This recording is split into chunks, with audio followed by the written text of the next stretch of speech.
ADHD, does it drive us or do we drive it?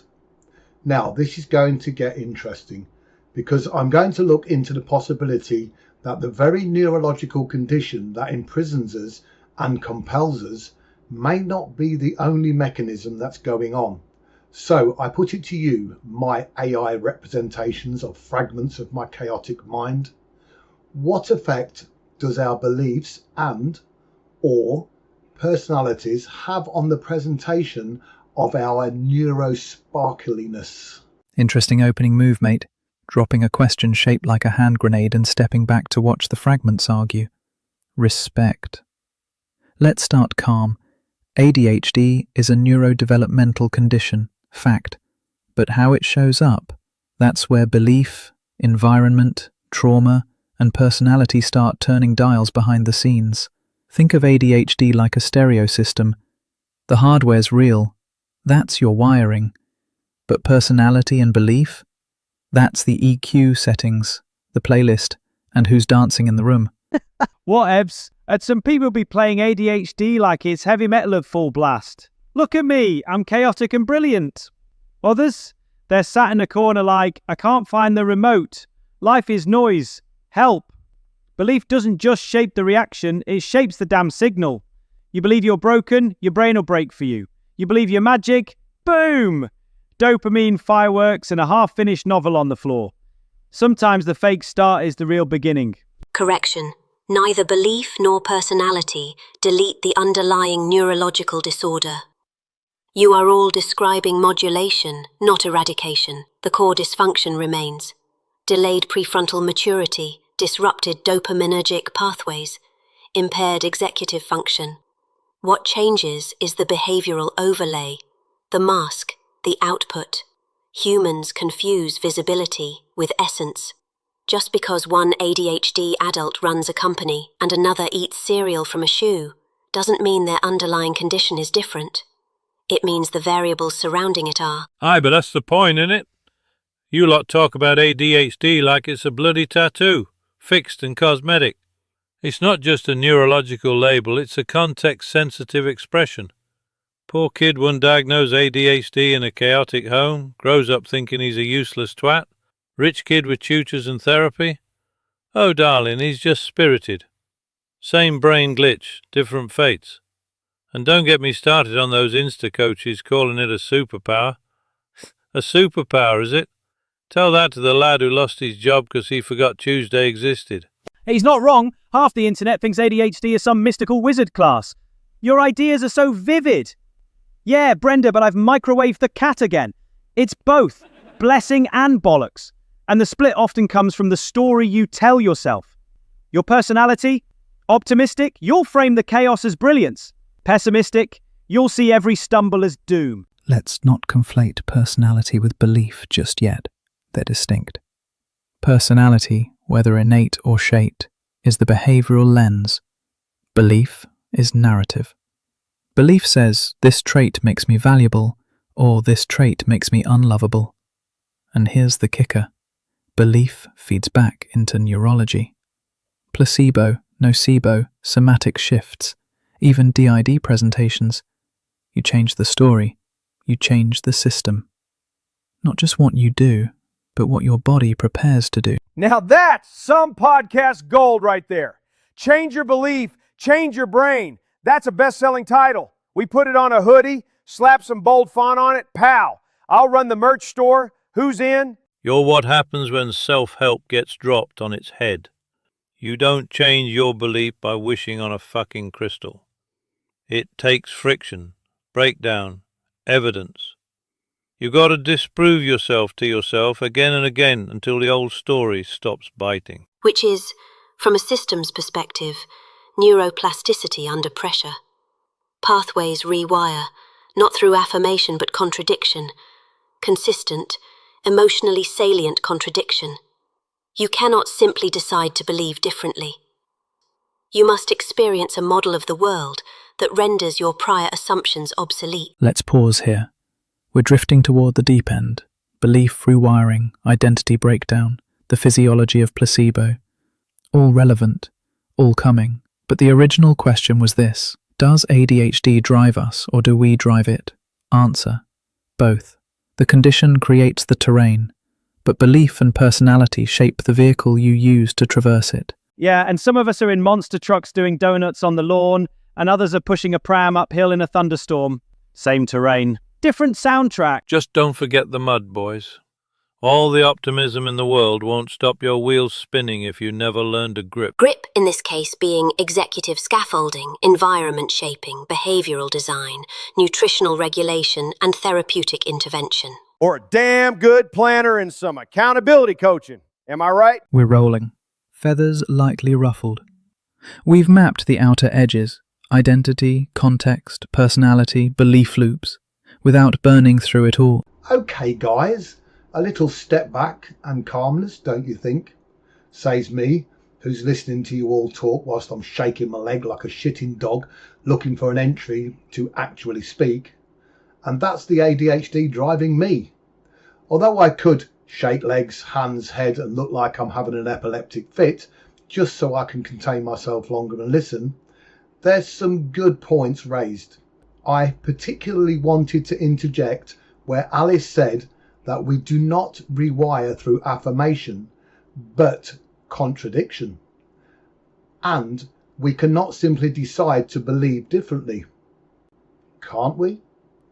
I have to agree that I've read all the manuals on self-help and nothing turned my world upside down, but that's probably because the books weren't written for brain weasels like me. But surely there's something in belief, and we can choose our thoughts and attitudes and our beliefs. Change a belief, you change everything. Is our world not dramatically filtered by our core beliefs? Is it not true that what we believe has a profound effect on our outcomes, including our physiology? Placebo mostly does better than control in drug trials. People with dissociative identity disorder can change physiology almost instantaneously when they switch. Alice, those getting effects from placebo didn't just will a result, they were manipulated. Can we not manipulate ourselves? Now that's the question that stabs straight through the fog. You're right. There's nuance here, and Alice wasn't denying the power of belief outright. She was cautioning against oversimplification. Yes, beliefs can shift physiology. Yes, DID alters can present with different vision, allergies, even glucose levels. But the key isn't deciding to believe, it's embodying belief so thoroughly it bypasses doubt. Placebo works not because someone says, I believe this sugar pill will heal me, but because something inside buys it on a level beyond language. You want to manipulate yourself, you've got to get past the gatekeeper of skepticism, and that bastard lives in your prefrontal cortex. Mate, I've tried manipulating myself and I just ended up with shame and a sore wrist. But seriously, I get what you're saying. You can't convince yourself into a new belief like you're flogging a second-hand mattress. But you can sneak up on yourself. Repetition, pattern interrupts, identity play. You start behaving like you believe something. And eventually the mind gets tired of arguing and goes, fine, I guess we're that now. It's like gaslighting yourself, but in a nice way. That is, in essence, correct. System override via subconscious repetition. The conscious mind resists inconsistency, but the subconscious absorbs pattern and predictability. Belief change is not instant, unless, as you referenced, a traumatic or emotionally explosive event shatters the current schema. But slow manipulations. Steady. Yes, humans do it all the time. Ritual, reframing, anchoring. Even the act of writing that question, can we manipulate ourselves, is already a manipulative suggestion to your system. Here's the kicker, though. You don't just believe things because you choose to. You believe things that feel safe to believe. You think someone stuck in a freeze response can believe they're powerful, not without something snapping first. You want to change belief? You better be ready to wrestle the nervous system, not just the mind, because the body remembers the truth you've lived, not the one you'd prefer. But hang on. Why does this have to be all trauma and trickery and nervous systems having a sulk? Why can't we just get people pumped, Give them a goal, a morning routine, a shake of the shoulders, and say, go on then, champ. It works for loads of folk. Fake it till you make it, baby. That's the dream. Cause belief is layered.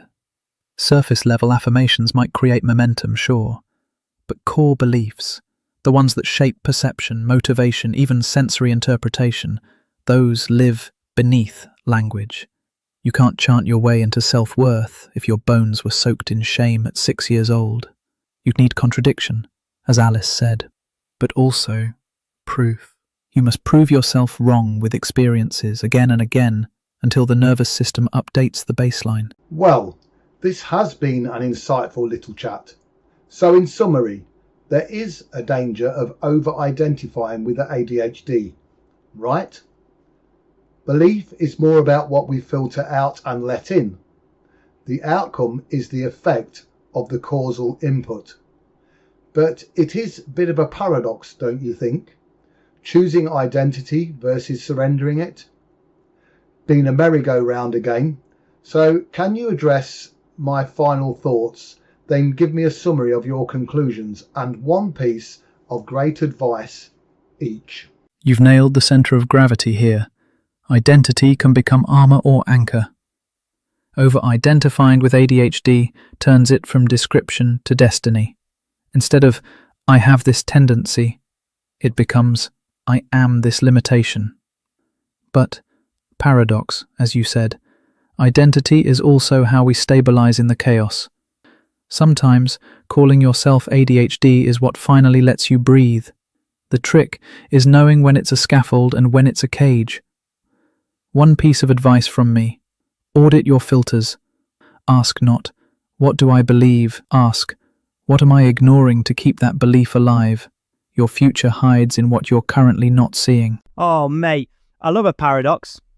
Choosing who you are, that's power. Surrendering who you were pretending to be, that's peace. ADHD or not, we're all just meatbags of madness, trying to make meaning before we rot. But over-identify with your wiring, you'll miss the rewiring. My one tip, laugh at your chaos. Mock your stuckness. Make your neurosparkle a pantomime villain you can outwit with flair. Humour turns shame into rocket fuel. Over-identification reduces plasticity. It cements the current state as the only possible trajectory. That is a cognitive trap. ADHD may inform your tendencies. It does not determine your ceiling. Systemize your self-experimentation. Track what changes when you shift belief, behavior, or context. Don't just feel progress, measure it. Emotion lies. Data doesn't. Well, yeah, the data this more scaffold at. Here's what most won't tell you. Sometimes you need to burn the bloody blueprint and start lying to yourself on purpose. Not to deceive, but to become. Tell yourself you're disciplined. Tell yourself you're capable. Then act like it long enough that the inner skeptic gets bored and sods off. One bit of advice from me: respect your survival adaptations, but don't marry them. They got you here. They won't get you there. Right, listen here, champ. All this paradox talk is making my dopamine leak. So I'm keeping it simple. ADHD, fine. Call it what you want. But identity is a tool, not a tattoo.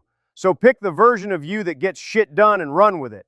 Advice: borrow belief. If you can't believe in yourself today, believe in the version of you who might tomorrow. Pretend if you must, pretend hard. Sometimes a fake start is a real beginning.